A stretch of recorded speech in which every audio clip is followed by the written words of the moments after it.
2017 to order. If you'd please stand and join me for the Pledge of Allegiance. I pledge allegiance to the flag of the United States of America and to the republic for which it stands, one nation, under God, indivisible, with liberty and justice for all. And please let the record note that all council members are present except Ms. Cares this evening. We have minutes of meeting of August 28th. Without objection, they'll be approved. Seeing none, we'll move on to our schedule of committee meetings. Ms. Rabine.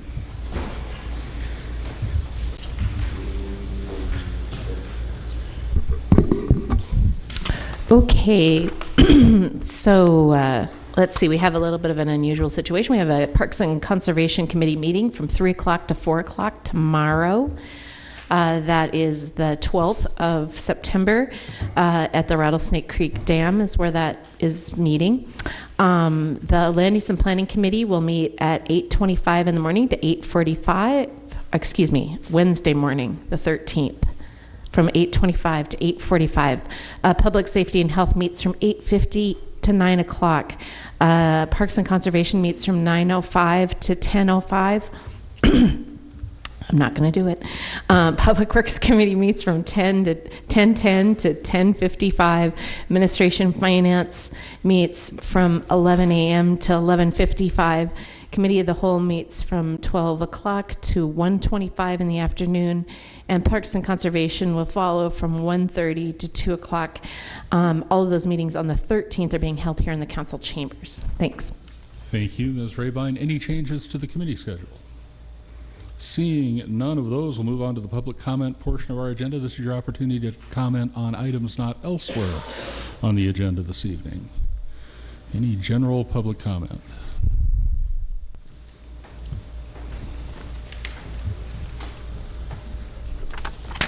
Jesse Ramos, 425 Whitaker Drive, City Council Candidate, Ward 4.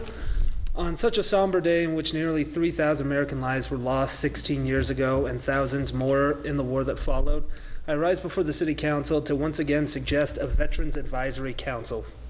All a Veterans Advisory Council is a group of Missoula veterans who meets with the City Council either weekly, bi-weekly, or monthly to just discuss all the different things that are affecting the veterans community as a whole.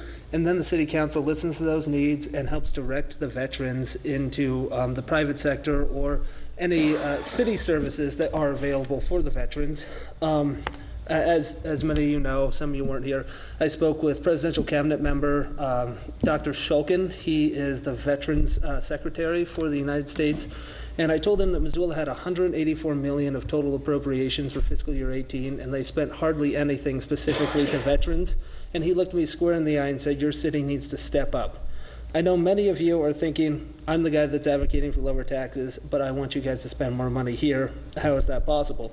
That's correct. I also want better roads, and lower taxes. And I think this is accomplished by prioritizing, not cutting services, by trimming fat, not eliminating departments.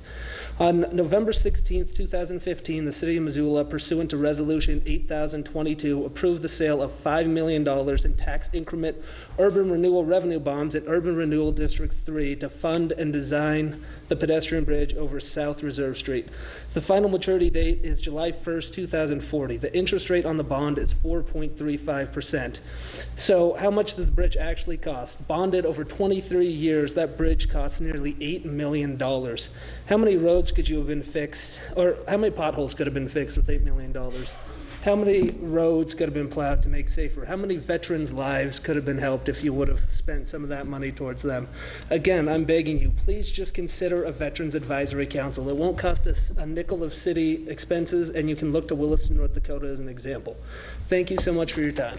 Thank you, Mr. Ramos. Any other general public comment this evening?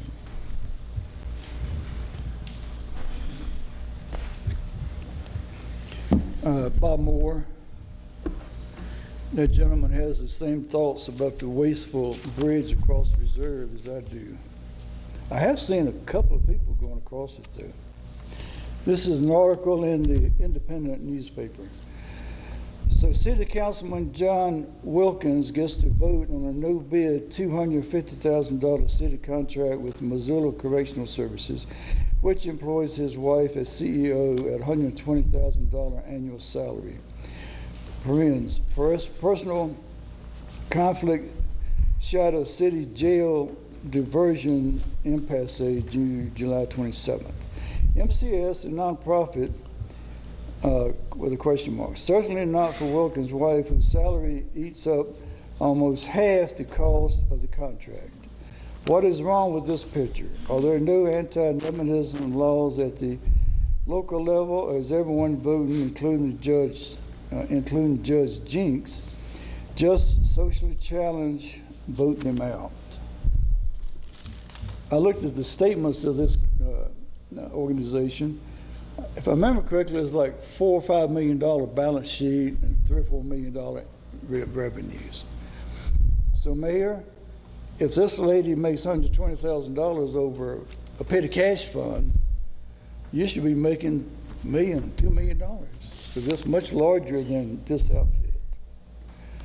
There was an article in the paper about housing, tax people helping housing.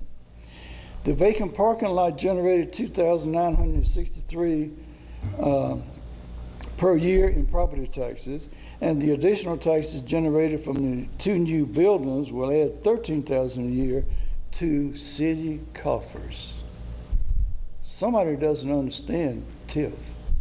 I really think you should educate the citizens of Missoula on what TIF is and where the money goes. It does not go into the city coffers for years and years and years and more years. Doesn't do it. Never has done it. It's going into the hands of developers and professional people. Another one. The city of Missoula will assist in the financing of the project, although no taxpayer dollars will be used. I'm sure everybody believes that. I never have finished these headlines, but still cut me off if I go over my 3 minutes. Tax increment financing, a bad bargain for taxpayers. I'm just going to read the headings. A crummy way to treat tax-paying citizens. Development would have occurred anyway, which is exactly what have happened when I asked the people of the Southgate Mall and the Marriott Hotel being built. The projects would have been built whether you gave them a dime or didn't give them a dime. And that's 3 minutes. Oh, gotta quit. Thank you very much. Any other general public comment this evening? All right, seeing none, we will move on to our consent agenda. Items on that agenda were approved unanimously in council standing committees, and we save a little time on Monday evenings by considering these items as a package. Ms. Rabine will read the list of consent agenda items aloud, so those in the audience and those at home will know what we're considering, and we'll take comment on these items before we vote. Ms. Rabine. Thanks. There are 7 items on tonight's consent agenda, and the first is to ratify claims, which are the city's accounts payable, amount of $1,582,594.45 for checks that were dated September 5th of 2017.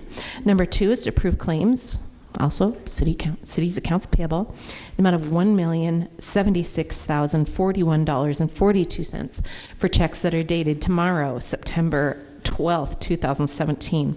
Number 3 is to confirm the mayor's appointment of Callie Ashim to a vacated term on the Tourism Business Improvement District Board, begins immediately and ends on December 1st of 2018. Number 4 is actually a ratification of a direction to city staff to stripe the Linda Vista Boulevard between Lower Miller Creek and Jack Drive with parking on both sides and sharrows in both driving lanes. I think that work's already been completed. Number 5 is the first reading and preliminary adoption of an ordinance. We're setting a public hearing on October 2nd, 2017, and preliminarily adopting a City of Missoula ordinance amending Chapter 20.75 entitled Signs. It's part of the city's zoning ordinance, and Chapter 20.100 entitled Terminology. That's all located in Title 20, which is part of Missoula Municipal Code and the city zoning ordinance. The amendments are being proposed to bring the chapters in into compliance with a U.S. Supreme Court decision. It's called Reed versus the Town of Gilbert, Arizona, to bring the codes into compliance with other municipal codes and to address staff suggested amendments. Number 6 is to adopt a resolution levying taxes for municipal and administrative purposes for the fiscal year 2018 budget. And finally, number 7 is to approve the 44 Ranch Subdivision Phase 8 final plat. Thank you, Ms. Rabine. Are there questions or comments from council members? Seeing none, anyone in the audience care to comment on any of the items on the consent agenda? Seeing none, we'll have a roll call vote. On the consent agenda, Armstrong. Armstrong votes yes. Bentley. Bentley votes yes. Dabari. Dabari votes yes. Hedall. Hedall votes yes. Hess. Hess votes yes. Jones. Jones votes yes. Marler. Marler votes yes. Swaney. Swaney votes yes. Von Lossberg. Von Lossberg votes yes. West. West votes yes. And Wilkins. Wilkins votes yes. Would any of you like to change your vote? It is 11 ayes and 1 absent. And the consent agenda is approved. I am unaware of any comments from city staff, agencies, boards, commissions, authorities, or the community forum this evening. We do have special presentations in the form of proclamations, and I'll begin with, whereas, ladies and gentlemen, USA Gymnastics and its member clubs across the nation annually celebrate National Gymnastics Day to showcase the sport of gymnastics and to encourage and promote physical fitness among our nation's youth. And whereas gymnastics provides a great foundation for building strength, flexibility, fitness, and also for life skills, enhancing self-esteem and goal-setting abilities. And whereas on National Gymnastics Day, gymnastic clubs across the United States partner with USA Gymnastics to heighten visibility of the sport and to encourage participation at the grassroots level. And whereas the Missoula community supports and encourages our children to be active, now therefore I, John Engen, Mayor of the City of Missoula in the state of Montana, hereby recognize September 16th, 2017 as National Gymnastics Day. Second this evening, whereas U.S. Senate Resolution 245 proclaims September 10th through 16th, 2017 as National Direct Support Professionals Recognition Week, and whereas Nikki Kuntz, one of Opportunity Resources' direct support professionals, has been recognized as Montana's Direct Support Professional of the Year, and whereas direct support professionals play an essential role in the daily lives of individuals with disabilities by empowering them to lead independent and fulfilling lives, and whereas Opportunity Resources Incorporated employs more than 250 skilled and dedicated direct support professionals who work to provide services to nearly 700 of our community's most vulnerable citizens, persons with disabilities, and whereas Opportunity Resources Incorporated is dedicated to its mission of supporting persons with disabilities in enhancing their quality of life. Now, therefore, I, John Engen, Mayor of the City of Missoula in the state of Montana, do hereby proclaim the week of September 10 through 16, 2017 in Missoula as Direct Support Professionals Recognition Week. And in recognition of this proclamation, Mr. Larson, did you have something you wanted to share with us this evening? Yes.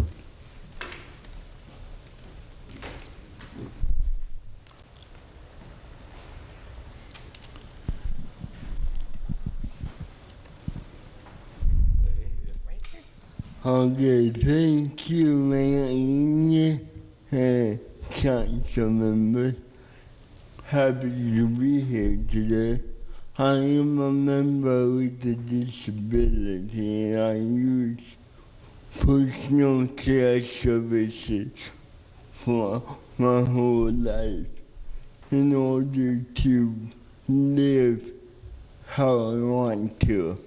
I have been able to graduate college, obtain a job, and be successful in my community. I work for Consumer Direct Care Network. We employ thousands of direct support professionals nationwide who also give support for people like me to live independently and be successful in their community.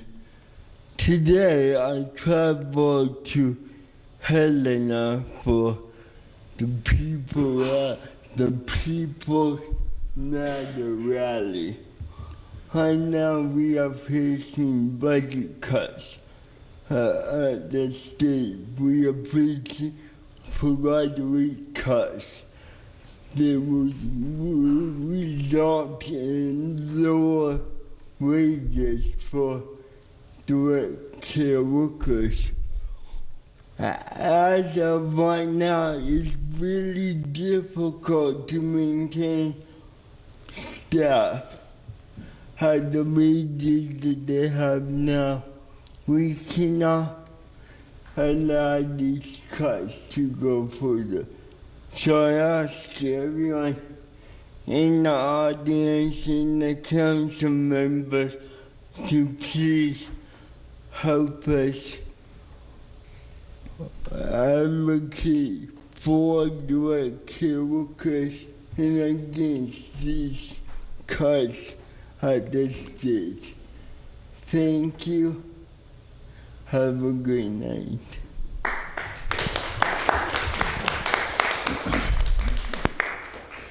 Thank you, Mr. Larson. We actually had a chance to spend a little time at Mr. Larson's home, where he lives quite comfortably, in fact, better than I do. Complete with a chair with a remote control built into it, and yeah, it's a good thing. Thanks for coming down, Darren. Finally, our last proclamation this evening, ladies and gentlemen, whereas this proclamation recognizes suicide as a community-wide problem and suicide prevention as requiring a community effort, and designates the week of September 9th, 2017 as Suicide Prevention Week in Missoula in coordination with National Suicide Prevention Week. And whereas Montana's suicide rate is double the national average and is ranked among the top 5 states with the highest rate of suicide for the past 35 years. And whereas since 2014, Missoula County has suffered 112 suicides. And whereas suicide by firearm accounts for 51% of all suicides in the United States and 64% of all suicides in Montana, and guns stored in the home are used for suicide 40 times more often than for self-defense. And whereas it is estimated that more than 5 million people in the U.S. are survivors of suicide, that is, those who have lost loved ones to suicide, and in Montana there are more than 1,000 new survivors each year. And whereas our community should support suicide prevention efforts to the maximum extent possible with initiatives like Project Tomorrow Montana, which works to reduce Missoula County suicide deaths and attempts through educational programs and evidence-based policy. Now, therefore, I, John Engen, Mayor of the City of Missoula, in the state of Montana, do hereby recognize the week of September 9th through the 15th, 2017 as Suicide Prevention Week in Missoula. Anyone care to speak to that proclamation? Ms. Kendall. Thank you, Mayor and council members. I'm Heidi Kendall. I'm the Suicide Prevention Coordinator for the county. I work for the City County Health Department. I think there are a handful of us who want to say something, so I'm going to be really brief. But I want to thank you all for your support for suicide prevention activities in the city and the county. I have a little update for the proclamation already. We have had 25 suicides in Missoula County as of the end of August. That's a little higher rate than previous years. We have a lot of work to do. 72% of those suicides this year have been by firearm. We do need to mention that because we need to encourage people to be careful with their firearms and to store them safely so that they are not accessible by people who might be in a crisis and or even an accident of some kind. It's a really important message that we are wanting to get out. I just really want to thank you sincerely and look forward to coming to speak with you in the next few months about the activities that we're up to. It is Suicide Prevention Week. There are a lot of activities this week. There's a flyer out on the table for anyone to take that tells about the activities this week, and some others may be detailing some of those as well. So thank you so much. Thank you, Ms. Kendall.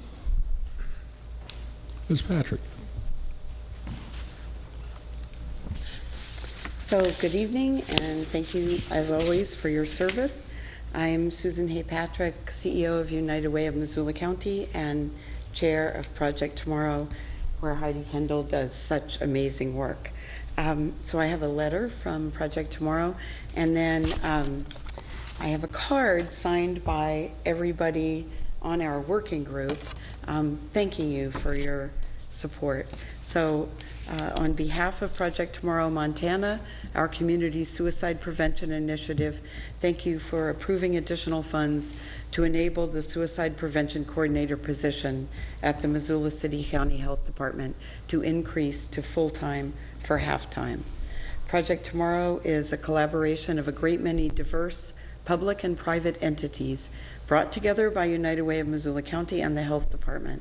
It includes schools and the university, city and county government, and law enforcement, media, local businesses, nonprofit organizations, the veteran community, the faith community, all united around a common mission to spread the message that suicide is never the only option, that it is the most preventable form of death, that help is available. We do this through education, advocacy, and research, and action. We know that it takes all of us working together to address the public health crisis that suicide represents in our community, and we applaud you for recognizing the important role that the public sector plays in this work. We appreciate that you have many competing priorities before you, especially in a tough budget climate. So we are especially grateful to you for taking this step. Because it doesn't just take collaboration, it takes cash. At Project Tomorrow, we know we need to invest in this work, and your action shows that you believe that you need to invest in it too. As Heidi mentioned, it's Suicide Prevention Week. There's some flyers on the table with a number of activities. Tools for Grief at Tamarack Grief Resource Center tomorrow evening, letting us find help and hope as we grieve the loss of a loved one to suicide. There's a free Academy Award-winning film Wednesday night at the Roxy at 7 o'clock. Crisis Hotline, Veterans Press 1, about the National Veterans Crisis Hotline in Canandaigua, New York. There's a free QPR class, Question, Persuade, Refer, the most widely taught form of suicide prevention in the world. In 90 minutes, 60 to 90 minutes, we all can learn how we can prevent a suicide. And then that evening, an amazing performance, free, by Kevin Kickingwoman, The Sun is My Witness, and a really incredible, inspiring story of hope and resilience by Kevin, who many of you might have seen was profiled this morning in the Missoulian. And then on Friday, psychiatrist Dr. Blair Davison, a tremendous community resource in our town on suicide, is talking about suicide. The Downtown Dance Collective is doing something Friday evening. So our message is, we can't fix things we can't talk about. We need to talk about suicide. It is a public health crisis in our community. And we are so grateful to you for recognizing that and be willing to, put funds behind it. So thank you for your leadership and for giving us the opportunity to speak with you this evening. Thank you, Ms. Patrick. Ms. Leahy. Mayor, members of the council, I have the pleasure of bringing you a message adopted by the Health Board at their August 17th meeting to read into the record. The Missoula City County Board of Health recognizes and expresses its gratitude for the initiative and support of the Missoula City Council in recognizing suicide as a public health priority and funding an expansion of the department's and the community's work toward its prevention. Thank you. Thank you, Ms. Leahy. Sir. Mayor Engen, members of the committee, thank you for hearing my testimony. I gave my mother a hug about half an hour ago, and her father died by suicide in 1969 when she was 19. I'm not a survivor of suicide myself, but my mother is, and it has been a tough thing for her entire life. well, since she was 19. I have the privilege of working at Tamarack Reef Resource Center, which you mentioned, thank you. And I'm also a QPR director, who Heidi supports substantially. It's wonderful that you've given her position an upgrade to full-time. I think that's fantastic. Montana does need to do more for suicide prevention. As an employee of Tamarack Reef Resource Center, I see far too many people who are struggling with the same thing that my mom did when she was 19. It's a pretty serious matter. It's life and death. And so thank you very much for your efforts, and I hope that you will continue them and continue making this a priority. It's important to us on a societal level as well as a personal level for many of us. So thank you again. And sir, might I ask you to identify yourself for the record? You may have, and I didn't hear you. Sure. My name is J. Sky Kova. Thank you, sir. Thank you. Anyone else this evening? All right. With that, thank you all for being here. We appreciate your time and your efforts on this important community health issue. We will move on to the public hearing portion of our agenda. State law and our own council rules set guidelines for inviting community comment in a formal way on a variety of issues, and following a staff report on each of these, the council and I will invite comment. Council typically votes on the same evening as a public hearing unless one council member requests that item be returned to committee for further consideration. And our public hearing this evening, of which we only have one, is a resolution levying final assessments for pooled special sidewalk, curb, gutter, and alley approach bonds, Series 2017, with the staff report is Ms. Rabine. Good evening. My name is Marty Rabine, and I am your city clerk, and I'm here to talk to you a little bit about this year's sidewalk, curb, gutter, and alley approach bonds. The city council and the city engineer have the authority to order curb and sidewalk in front of folks' businesses and houses, and also as part of the building process, folks may decide to add a sidewalk to their to their property. And the city offers a financing program, so this is kind of the culmination of a very long process that's taken on over the year. The sidewalk projects have all been constructed. The Public Works, Development Services Office has communicated with property owners extensively about opportunities to come and talk to you about the project as well as the actual construction. As you all know, the city has a road district, and part of the funds that are levied in the road district go to support and offset the amount of these curb and sidewalk orders. So this public hearing is kind of the culmination of those efforts. Some folks pay off their sidewalk assessment, and other ones choose to finance it. And so that's why we're here tonight. And the total amount of sidewalk projects that are proposed to be financed this year is $364,013. We have yet to issue the bonds on this particular debt issuance, but that should be coming to you very shortly. And we do need to complete the sidewalk assessments in order to levy the taxes and repay those bonds once they're sold. And I'm here if you have any questions. Thank you. Thank you, Ms. Rabine. With that, I will open the public hearing on the resolution. Anyone care to comment? And with that, I will close the public hearing. Are there questions from council members? Seeing none, in Ms. Kerr's absence, Ms. Marler. I love sidewalks. I'll make the resolution. I'll make the motion. I move that we adopt a resolution to levy a special assessment and tax upon all properties situated within pooled sidewalk, curb, gutter, and alley approach bonds, Series 2017 of the City of Missoula, Montana, in the total amount of $364,013, excluding debt service, to defray the cost of installing sidewalks, curbs, gutters, and alley approaches. That motion is in order. Is there discussion on the motion? Seeing none, we've had a public hearing. We'll have a roll call vote. On the resolution, Bentley. Bentley votes yes. DeBari. DeBari votes yes. Heddle. Heddle votes yes. Hess. Hess votes yes. Jones. Jones votes yes. Marlar. Marlar votes yes. Sweeney. Sweeney votes yes. Von Lossberg. Von Lossberg votes yes. West. West votes yes. Wilkins. Wilkins votes yes. And Armstrong. Armstrong votes yes. Would any of you like to change your vote? That is 11 ayes and 1 absent.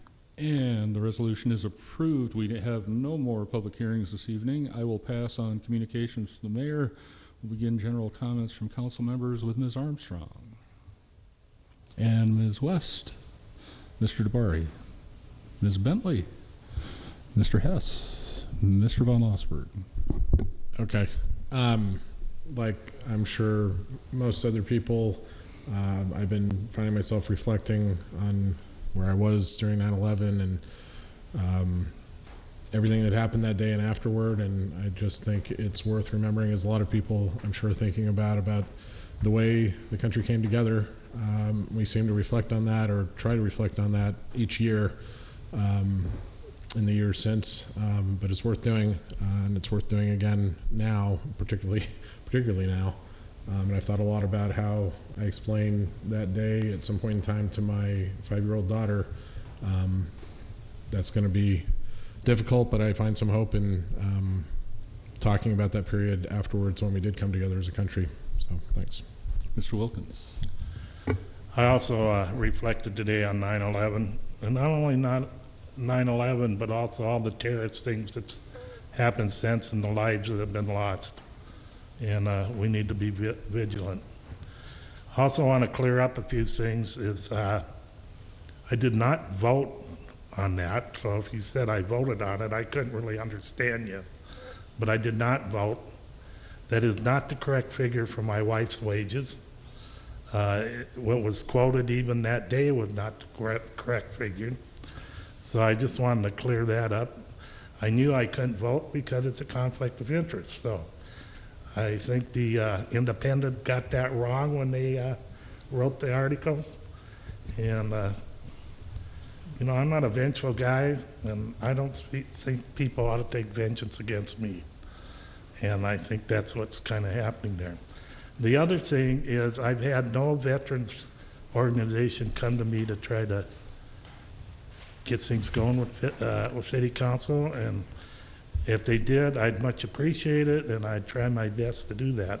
I am the only veteran on City Council, though some people have fathers and uncles and whatever that were veterans too. So anyway, that's good. Ms. Marlar. There's a election coming up this fall, and campaign stuff is gearing up, and I think because I'm not up for election, I can more comfortably bring up some of the electioneering rules that other people who are up for election might not be comfortable bringing those up, but we do have rules that there's not supposed to be campaigning in city council meetings and in city council chambers. Yeah, I'm not sure where that rule lives, so maybe I can ask City Clerk Marty Rebine or Attorney Jim Nugent to remind us all of that. But there, we typically don't have campaigning on part of people on council or people who are making public comments. Of course, people can say their opinions, but it's not supposed to be campaign time. I will leave it at that. Ms. Sweeney. I just wanted to acknowledge Suicide Prevention Week. We lost one of our dear family friends this past year to suicide, and when I was in high school, I lost my uncle to suicide. So I'm very happy that this is still something that we're paying attention to, and that I was able to be part of supporting, bringing more money to that work within our own community.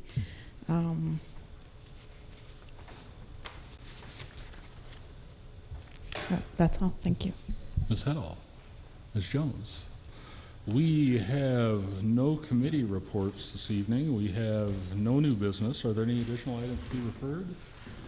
Seeing none of those, any miscellaneous communications, petitions, reports, or announcements? Seeing none of those, as always, I thank you for your service, and we will be adjourned.